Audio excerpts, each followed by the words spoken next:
അതിന് പുറമെ എന്തൊക്കെ ഘടകങ്ങളൊപ്പമായാൽ അവർക്ക് അവകാശപ്പെടാമെന്നൊരു ചോദ്യം കൂടിയുണ്ടല്ലോ. കാരണം ഏറ്റവും ഒടുവിൽ 2020 തദ്ദേശ തെരഞ്ഞെടുപ്പിൽ ഇടതുമുന്നണിയുടെ വലിയ നീക്കമാണുള്ളത്.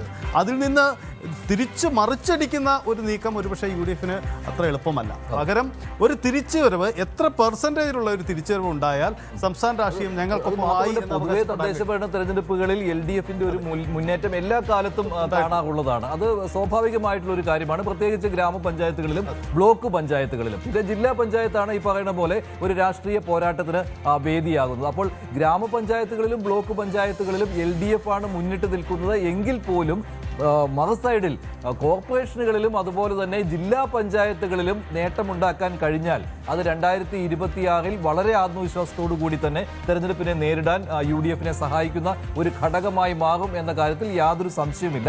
അതുതന്നെയാണ് UDF പ്രതീക്ഷിക്കുന്നത്. മറിച്ചാണെങ്കിൽ 2026 ചിന്തിക്കുകയേ വേണ്ട എന്ന രീതിയിലേക്ക് കാര്യങ്ങൾ പോകും. അതെ, ഇത്തവണത്തെ ഈ തെരഞ്ഞെടുപ്പിന്റെ തദ്ദേശ ഫലം വന്നതിന് ശേഷമുള്ള ഒരു പ്രത്യേകത, നിയമസഭയ്ക്ക് ഇനി ഒരുങ്ങാൻ സമയമൊന്നുമില്ല. അതായത് തദ്ദേശ തെരഞ്ഞെടുപ്പ് ഉണ്ടാക്കുന്ന ഒരു തരംഗമോ ഒരു രാഷ്ട്രീയ നീക്കമോ അത് മറികടക്കാൻ അത്ര എളുപ്പമല്ല. പ്രത്യേകിച്ച് UDF-ന് ഒരുപക്ഷെ ഇടതുമുന്നണിക്ക് കാര്യമായ നഷ്ടമുണ്ടായില്ലേ അവർക്ക് ചില പ്രതീക്ഷകൾ, എന്തെങ്കിലും അത്ഭുതകരമായ കാര്യങ്ങൾ സംഭവിക്കണം. അല്ലെങ്കിൽ വളരെ ബുദ്ധിമുട്ടാണ്. കിരൺ, ഒരു ചെറിയ വിലയിരുത്തൽ സാധ്യമാണോ കിരൺ? അതായത് UDF തിരിച്ചു വരുന്നു എന്ന് അവർക്ക് അവകാശപ്പെടണമെങ്കിൽ തദ്ദേശ തെരഞ്ഞെടുപ്പിൽ ഏത് രീതിയിലുള്ള ഒരു പ്രകടനം അവർക്ക് നടത്തേണ്ടി വരും? ചില കോർപ്പറേഷനുകളെ നമുക്ക് മാറ്റി നിർത്താം. അതിനപ്പുറം എന്തൊക്കെ അവകാശവാദങ്ങളാണ് ആ തരത്തിൽ UDF-ന് അവകാശപ്പെടാൻ കഴിയുക? ഫലത്തിൽ സജിത്ത്, UDF-ന്റെ തിരിച്ചുവരവ് എന്ന് പറഞ്ഞാൽ ആധികാരിക തിരിച്ചുവരവ് UDF-ന് വ്യക്തമായ മുന്നേറ്റം 14 ജില്ലാ പഞ്ചായത്തുകളിൽ കുറഞ്ഞത് 8-9 സ്ഥലങ്ങളിലെങ്കിലും അവർക്ക് വിജയിക്കാൻ കഴിയുക. അതോടൊപ്പം തന്നെ കോർപ്പറേഷനുകളിൽ പകുതി കോർപ്പറേഷനുകൾക്ക് മേളിലെങ്കിലും അവർക്ക് പിടിക്കാൻ, 6 കോർപ്പറേഷനിൽ 4 കോർപ്പറേഷനുകളിലെങ്കിലും UDF-ന് പിടിക്കാൻ കഴിയുക. അതോടൊപ്പം തന്നെ ബ്ലോക്ക് പഞ്ചായത്തുകളിലും ഗ്രാമപഞ്ചായത്തുകളിലും ഒക്കെ പകുതിയിൽ കൂടുതൽ സീറ്റുകൾ പിടിക്കാൻ കഴിയുക എന്നുള്ളതാണ് ഏറ്റവും പ്രധാനം. അവർ ആഗ്രഹിക്കുന്നത് അങ്ങനെയാണ്. ഇനി അതല്ല, അങ്ങനെയൊക്കെ ആഗ്രഹിച്ചില്ല എങ്കിൽ പോലും ഒരു ഒപ്പത്തിനൊപ്പം ഒക്കെയാണ് നിൽക്കുന്നതെന്ന് കരുതുക. കോർപ്പറേഷനുകൾ ചിലപ്പോൾ ഒരു സീറ്റ് മുന്നിൽ നിൽക്കുന്നത് LDF ആണെങ്കിൽ ജില്ലാ പഞ്ചായത്തിൽ ഒരു സീറ്റ് UDF വരുന്നു. അങ്ങനെയൊക്കെ ഒപ്പത്തിനൊപ്പം വരുന്ന ഒരു സാഹചര്യം ഉണ്ടായാൽ പോലും UDF-നെ സംബന്ധിച്ച് ഒരു തരത്തിൽ അത് ആശ്വാസമാണെന്ന് തന്നെ പറയേണ്ടി വരും. കാരണം കഴിഞ്ഞ തവണ ഈ കഴിഞ്ഞ 2-3 തദ്ദേശ തെരഞ്ഞെടുപ്പുകളുടെ ഫലം എന്ന് പറയുന്നത് അതിൻ്റെ തൊട്ടടുത്ത നിയമസഭാ തെരഞ്ഞെടുപ്പിനുള്ള ഒരു സൂചനയായിരുന്നു. എപ്പോഴും അങ്ങനെ ആവണം എന്നില്ല. ഇപ്പോൾ ഇനി നമുക്ക് ആ തരത്തിലൊന്ന് കണക്കുകൂട്ടി നോക്കിയാൽ കഴിഞ്ഞ തവണ LDF-ന് വലിയ വിജയമാണ് തദ്ദേശ തെരഞ്ഞെടുപ്പിലുണ്ടായത്. അത് ജില്ലാ പഞ്ചായത്തായാലും കോർപ്പറേഷനായാലും ഒറ്റ കോർപ്പറേഷനിലേക്ക് വീഴേണ്ടി വന്നു UDF-നെ പോലുള്ള പാർട്ടിക്ക്. കൊച്ചി അടക്കമുള്ള കോർപ്പറേഷനുകൾ നഷ്ടപ്പെട്ടു പോകുന്ന അവസ്ഥ, തുല്യം നിൽക്കുന്നിടത്ത് പോലും ഭരണം പിടിക്കാൻ കഴിയാത്ത അവസ്ഥയൊക്കെ UDF-ന് ഉണ്ടാകുന്നു. അങ്ങനെ UDF-നെ സംബന്ധിച്ച് കഴിഞ്ഞ തവണ വലിയ തിരിച്ചടിയാണ് ഉണ്ടായത്. തൊട്ടു പിന്നാലെ നടന്ന നിയമസഭാ തെരഞ്ഞെടുപ്പിലും UDF-ന് അതേ തിരിച്ചടി തന്നെയാണ് ഉണ്ടായത്. UDF നിയമസഭാ തെരഞ്ഞെടുപ്പിലുള്ള ഒരു സൂചന തന്നെയായിരുന്നു, രണ്ടാം ഇടതു സർക്കാരിനുള്ള സൂചന തന്നെയാണ് കഴിഞ്ഞ തദ്ദേശ തെരഞ്ഞെടുപ്പ് നൽകിയത്.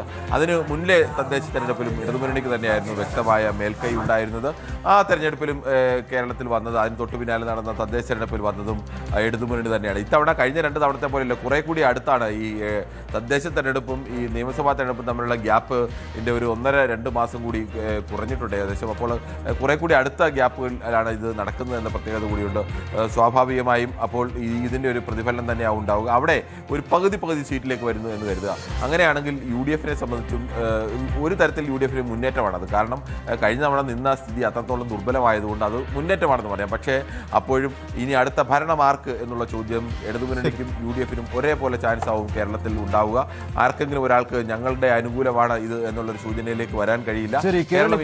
തിരുവനന്തപുരം പോലെ തന്നെ ശ്രദ്ധേയമാവുകയാണ് കൊച്ചി കോർപ്പറേഷനും. കഴിഞ്ഞ തവണ വളരെ നേരിയ ലീഡിന്റെ അടിസ്ഥാനത്തിലാണ് കൊച്ചി കോർപ്പറേഷൻ കഴിഞ്ഞ 5 വർഷവും ഭരിക്കുവാൻ LDF-ന് കഴിഞ്ഞിരുന്നത്.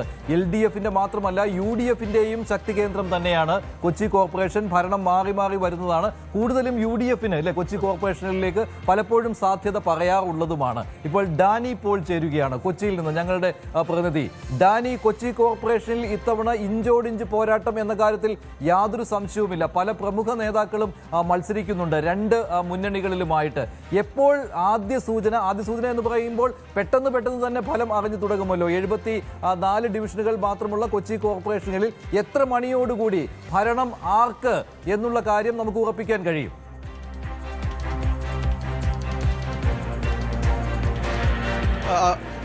മഞ്ജുഷ, ഒരു 2ാം റൗണ്ടിലേക്ക് എത്തുമ്പോൾ തന്നെ ഏതാണ്ടൊരു സൂചനകളിലേക്ക് വന്നു തുടങ്ങുമെന്ന് തന്നെയാണ് അറിയാനായിട്ട് സാധിക്കുന്നത്. കാരണം ഒരു 15 ടേബിളോളം തന്നെ ആദ്യ റൗണ്ടിൽ തന്നെ ക്രമീകരിച്ചിട്ടുണ്ട്. അതിനുശേഷം അപ്പോൾ തന്നെ ഏതാണ്ട് 15 ടേബിൾ എന്ന് പറയുമ്പോൾ തന്നെയും അത്രത്തോളം വാർഡുകളിലെ ആദ്യ സൂചനകളിലേക്ക് തന്നെ നീങ്ങുമെന്ന് തന്നെയാണ്. ഏതാണ്ട് 2 റൗണ്ടോളം എത്തുമ്പോൾ തന്നെയും പൂർണ്ണമായും തന്നെയും എങ്ങോട്ടാണ് കൊച്ചി കോർപ്പറേഷൻ നീങ്ങുന്നത് എന്നതിന്റെ ഒരു വ്യക്തമായ സൂചനകളിലേക്ക് വരാൻ കഴിയുമെന്ന് തന്നെ പ്രതീക്ഷിക്കുന്നു. തുടക്കത്തിൽ പശ്ചിമ കൊച്ചി മേഖലകൾ തന്നെയായിരിക്കും കൌണ്ടിംഗ്. സാധാരണ രീതിയിൽ അങ്ങനെയാണ്. മറ്റൊരു ക്രമീകരണങ്ങളിലേക്കും വന്നിട്ടില്ല. അപ്പോൾ അതുകൊണ്ട് പശ്ചിമ കൊച്ചി മേഖലകൾ തന്നെയായിരിക്കും ആദ്യ റൗണ്ടിലേക്കെല്ലാം തന്നെ വരുന്നത്. ഇത്തവണ ഇഞ്ചോടിഞ്ച് മത്സരം കഴിഞ്ഞ തവണ ഉണ്ടായിരുന്നത് പോലെ തന്നെ അതിൽ നിന്ന് മറ്റൊരു മാറ്റവും തന്നെ കാണുന്നില്ല എന്ന് തന്നെയാണ് സൂചിപ്പിക്കുന്നത്. ശക്തമായ മത്സരമാണ് ഓരോ വാർഡുകളിലും തന്നെ ഓരോ ഡിവിഷനിലും കേന്ദ്രീകരിച്ചുകൊണ്ട് നടന്നിരുന്നത്. അതുകൊണ്ട് ആർക്ക് ഒരു മേൽക്കൈ എന്ന് പറയാൻ ഒരുപക്ഷെ എന്താണ് പോരാട്ടത്തിന്റെ സൂചനകൾ എന്നത് 2 റൗണ്ടിലേക്ക് തീരുമ്പോൾ തന്നെയും വ്യക്തമായ രീതിയിലേക്ക് വരും. അത് ആദ്യ റൗണ്ടിൽ ഒരു ഫലസൂചനകൾ ഒരുപക്ഷെ കടുത്ത പോരാട്ടത്തിന്റേത് തന്നെയാകുമെന്ന് തന്നെയാണ് പൊതുവിൽ വിലയിരുത്തപ്പെടുന്നത്. ഇതിൽ കഴിഞ്ഞ തവണ 3 വിമതരുടെ പിന്തുണയോടുകൂടിയാണ് LDF കാര്യങ്ങൾ മുന്നോട്ട് കൊണ്ടുപോയെങ്കിൽ ഇത്തവണ അതിൽ മാറ്റമുണ്ടാകുമെന്ന പ്രതീക്ഷയാണ് LDF വെച്ചു പുലർത്തുന്നത്. UDF ആകട്ടെ തികഞ്ഞ രീതിയിലേക്ക് പൂർണ്ണമായ ഒരു പരാജയമായിരുന്നു പോയ 5 വർഷങ്ങളെന്ന് പറയുകയും ഇനി തങ്ങൾക്ക് മേൽക്കൈ നേടാൻ കഴിയുമെന്ന് പ്രതീക്ഷിക്കുകയും എല്ലാം തന്നെ ചെയ്യുകയാണ്. BJPയും വലിയ പ്രതീക്ഷകൾ വെച്ചു പുലർത്തുന്നു. ഓർക്കുക, അപ്പോൾ 2020 കൂടി മത്സരത്തിന് ഇറങ്ങുന്നുണ്ട്. ഇത്തവണ 74-ന് 76-ലേക്കെല്ലാം സീറ്റുകൾ മാറിയിട്ടുണ്ട്. അതിൽ പകുതിയിലധികം സീറ്റുകളിലും 2020 മത്സരിക്കുന്നു. പക്ഷേ കാര്യമായ രീതിയിൽ കൊണ്ടുപിടിച്ചൊരു പ്രചാരണ പരിപാടികളിലേക്കൊന്നും തന്നെ 2020 ഇവിടെ പോയിരുന്നില്ല എന്നതും ശ്രദ്ധേയമാണ്. കഴിഞ്ഞ തവണ ബിഫോർ കൊച്ചി എന്ന ഒരു കൂട്ടായ്മ രൂപീകരിച്ചപ്പോൾ പോലും അതിന് കുറച്ചുകൂടി ഒരു പ്രചാരമെല്ലാം തന്നെ ഉണ്ടായിരുന്നു. പക്ഷേ ഇത്തവണ അതിന്റെ ഒരു താളത്തിലേക്ക്, ഒരു തെരഞ്ഞെടുപ്പിന്റെ ഒരു വലിയ താളത്തിലേക്കൊന്നും 2020യുടെ ഒരു പ്രചാരണ പരിപാടികൾ ഉണ്ടായിരുന്നില്ല. എങ്കിൽ കൂടിയും അവർക്ക് കേന്ദ്രീകരിക്കാവുന്ന, അവർക്ക് ക്രോഡീകരിക്കാവുന്ന ഒരു വോട്ടിംഗ് പെർസെന്റേജ് എല്ലാം തന്നെയുണ്ട്. അപ്പോൾ അതിൽ അവർക്ക് ന്യായമായ രീതിയിൽ തന്നെ അവർക്ക് അതിൽ തന്നെ ഇടപെടാൻ കഴിയുമെന്ന് തന്നെയാണ് അവരുടെ കേന്ദ്രങ്ങൾ വിലയിരുത്തുന്നത്. ഏതായാലും അതിശക്തമായ ഒരു മത്സരത്തിന് തന്നെയായിരിക്കും കൊച്ചി കോർപ്പറേഷൻ കളമൊരുങ്ങുക. ജില്ലയിൽ UDFന്റെ തന്നെ ഒരു അപ്രമാദിത്വം എന്ന് പറയാവുന്ന ഒരിടങ്ങൾ തന്നെയാണ്. നഗരസഭകൾക്ക് ഏറിയ പങ്കും UDF ആണ് ഭരിക്കുന്നത്. 13 നഗരസഭകളിൽ 10 UDFനാണ് ഉള്ളത്.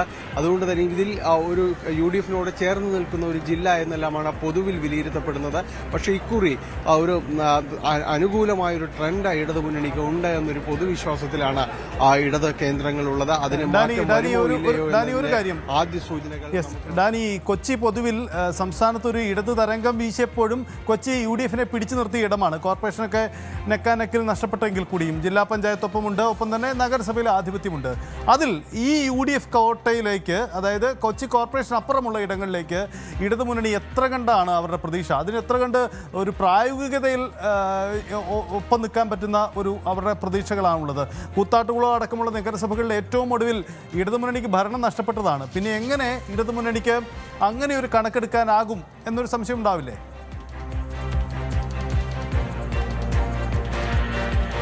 ശരിയാണ് സജിത്ത്, തീർച്ചയായും ന്യായമായൊരു ചോദ്യം തന്നെയാണ്. കാരണം ഈ ഏത് കൊടുങ്കാറ്റിലും ഏത് തരംഗത്തിന്റെ വേലിയേറ്റത്തിലും എല്ലാം തന്നെ UDFനൊപ്പം ഉലയാതെ നിന്ന ഒരു ജില്ല എന്ന പേര് എപ്പോഴും തന്നെ എറണാകുളം ജില്ലയ്ക്കുണ്ട്. പൊതുവിൽ ആ രീതിയിൽ തന്നെയാണ് പോകുന്നത്. കടന്നുകയറ്റമാണ് സത്യത്തിൽ LDF പലപ്പോഴും നടത്തുന്നത്. അങ്ങനെ ഒരു സർജിക്കൽ സ്ട്രൈക്കിന് എത്രമാത്രം സാധ്യതയുണ്ട് എന്നത് തന്നെയാണ് അതിൽ പൊതുവിൽ വിലയിരുത്തപ്പെടുന്നത്. അല്ലെങ്കിൽ ഒരു കണക്കുകൂട്ടലുകൾ എന്നെല്ലാം തന്നെ പറയാവുന്ന ഒരു സ്ഥിതി എന്നെല്ലാം വിശേഷിപ്പിക്കുന്നത്. ഒരുപക്ഷെ ഈ കാര്യത്തിൽ ഭരണ നേട്ടങ്ങൾ, സർക്കാരിന്റെ നേട്ടങ്ങൾ, ഭരണ നേട്ടങ്ങളെല്ലാം തന്നെ താഴെത്തട്ടിലേക്ക് എത്തിക്കാനായിട്ട് സാധിച്ചിട്ടുണ്ട്. കാരണം ഒരു നഗരസഭയുടെ ഒരു വിജയം അല്ലെങ്കിൽ അതെല്ലാം ചേർത്ത് വായിക്കപ്പെടുമ്പോൾ അത് കൂടുതലായും തന്നെയും സർക്കാരിന്റെ ഒരു നേട്ടങ്ങളും അതിന്റെ ഭാഗമായിട്ട് കൊണ്ടുചെല്ലാനായിട്ട് കഴിഞ്ഞിട്ടുണ്ട് എന്നൊരു വിലയിരുത്തലുണ്ട്. കൊച്ചി കോർപ്പറേഷൻ സംബന്ധിച്ചിടത്തോളം പറയുകയാണെങ്കിൽ നിരവധിയായ ഒരു വികസന പദ്ധതികൾ, അത് ഒരു സംസ്ഥാനത്തിന്റെ തന്നെ ഈ നഗരസഭകളുടെ തന്നെ ഒരു ഐക്കൺ ആയിട്ട് തന്നെ അത് മാറുകയും ചെയ്തിട്ടുണ്ട്. പല പദ്ധതികൾ പദ്ധതികളും തുരുത്തി ഫ്ളാറ്റ് പോലുള്ള പദ്ധതികൾ, ഒപ്പം തന്നെ സമൃദ്ധി പദ്ധതി, ഇതെല്ലാം ഉയർത്തിപ്പിടിക്കുന്നത് മറ്റിടങ്ങളെ കൂടി പ്രതിനിധാനം ചെയ്യുന്ന രീതിയിലേക്ക്, അതൊക്കെല്ലാം തന്നെ സംസ്ഥാന സർക്കാരിന്റെ കൂടി വലിയ രീതിയിലൊരു ഇടപെടലും സഹായവും സഹകരണവും എല്ലാം തന്നെ അതിനുണ്ടായിരുന്നു എന്ന രീതിയിൽ തന്നെയാണ് പറയുന്നത്. പല നഗരസഭകളുടെയും വികസന പദ്ധതികളിലേക്ക് ചേർക്കപ്പെടുമ്പോൾ ഇതെല്ലാം തന്നെ സർക്കാരിന്റെ കൂടി പിന്തുണയോടുകൂടി തന്നെ കാര്യങ്ങൾ മുന്നോട്ട് കൊണ്ടുപോകാനായിട്ട് സാധിച്ചിട്ടുണ്ട് എന്നത് പറയപ്പെടുന്നു. അതോടെ